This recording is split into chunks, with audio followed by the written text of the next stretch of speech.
Rochester was a huge, impactful place that brought me up, that literally created the character within me. And I find that that's one thing I'm really proud of, is I never really lost touch or sight of where I came from.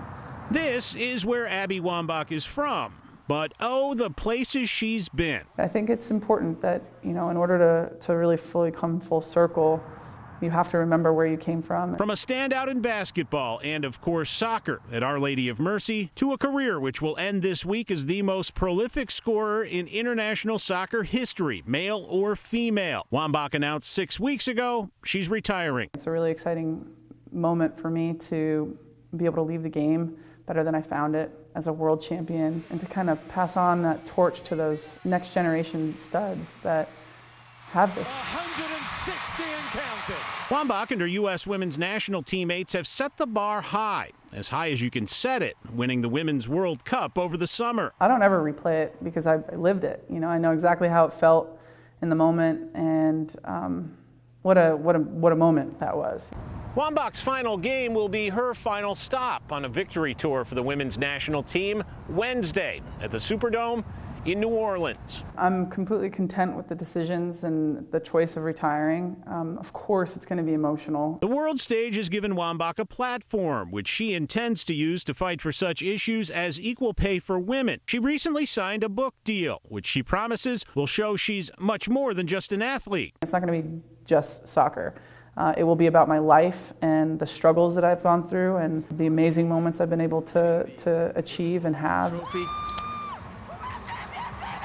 Abby Wambach says she first got the notion when she was growing up that she could make a living playing soccer. That turned out to be a massive understatement, a legendary career to be celebrated once more this week in New Orleans. Spending the next quality few days with my teammates, and to be able to spend that last day, all my friends and family will be there, so it's going to be really special. Seth Voorhees, Time Warner Cable News.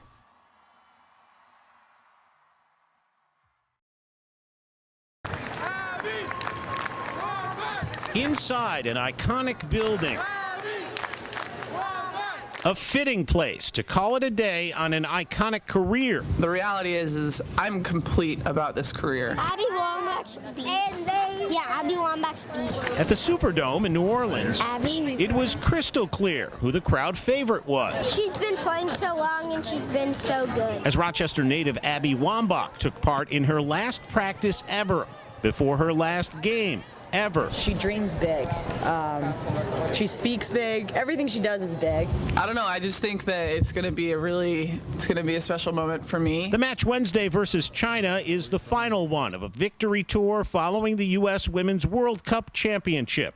6 weeks ago, Wambach announced her retirement. It is now better than I found it. There are players that are better than I am. The Mercy High School graduate met with the press and shared her thoughts about the final game. Whoever gets to be on the field, I just hope that they're not crying.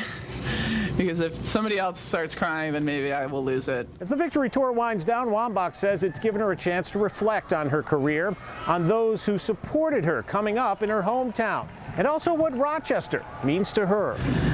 Rochester has meant so much to me. Miss Bowden's coming down for the game, and I don't know, it's going to be an amazing night just to be able to celebrate one last time. Abby Wambach leaves soccer as the most prolific international scorer ever, man or woman.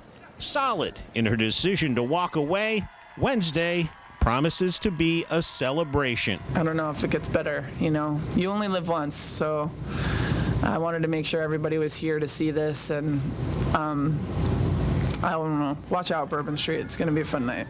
In New Orleans, Seth Voorhees, Time Warner Cable News.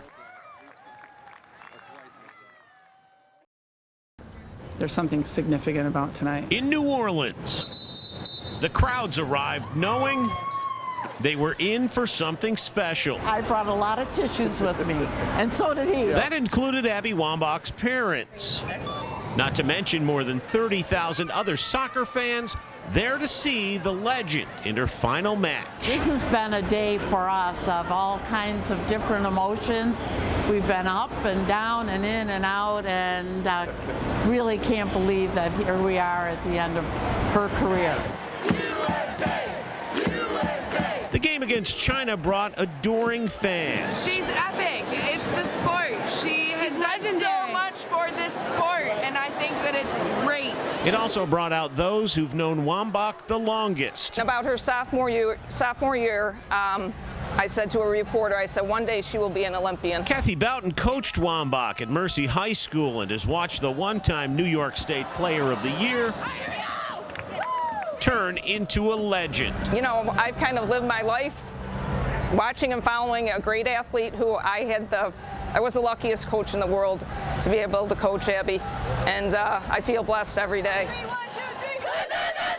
On the field at the Superdome, Get it, come on, girl. it was a tight match. Teammates obvious in their attempts to feed Wambach the ball. She's developed so much in her game that it's past me. Wambach is credited with transforming soccer in the U.S. She inspires on and off the field. With her team down by a goal at the 72-minute mark, Abby Wambach walked off the field for the last time. Everything kind of just hit me that this was the last time I'd be taking the jersey off. You know, this is the last time I'd be hanging out with my teammates in the locker room. And they're all happy tears. You know, I'm not questioning whether I should retire or not. It's hard, but it's been a great journey, but we're looking forward to see what the next journey is going to be. Her team may have lost. It has been my pleasure and my honor to represent you all. Wednesday may have been an ending, but certainly not a final chapter. I literally don't want to be talked about as it pertains to being a soccer player. My next chapter is going to be even brighter and more fulfilling and more passionate than even this is. And I know that's crazy to say out loud, but I don't do things half-assed. In New Orleans, Seth Voorhees, Time Warner Cable News.